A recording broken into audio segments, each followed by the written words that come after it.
how can Muhammad be the first Muslim if Abraham, Moses, and even the disciples of Jesus were called Muslims before Muhammad was even born? According to the Quran, that doesn't even make sense. No, the Quran is not contradicting itself, my uneducated brother.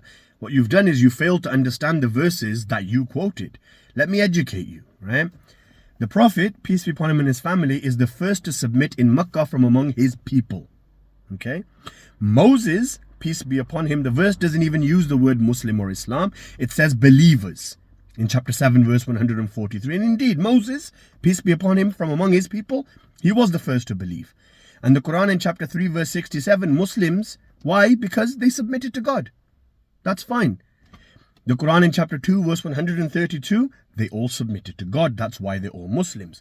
Quran in chapter 3, verse 52, the disciples of Jesus, peace be upon him, submitted to one God, not the Trinity. Therefore, they are also Muslims. Here's the issue. Muhammad lived in the 7th century, 2,000 years after Abraham, and 600 years after the death of Yeshua, Jesus Christ. So how can he be the first? The Quran is contradicting itself, trying to insert Islam into the past where it never even existed. Muhammad was trying to rewrite history once again. That's not an issue.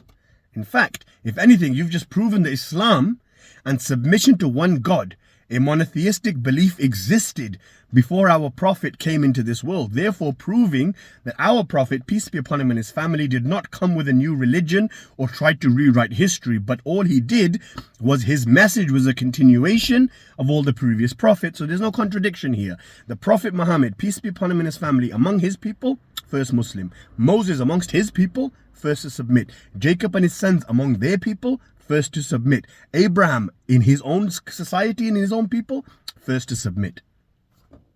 There's no contradictions in the Quran, bro.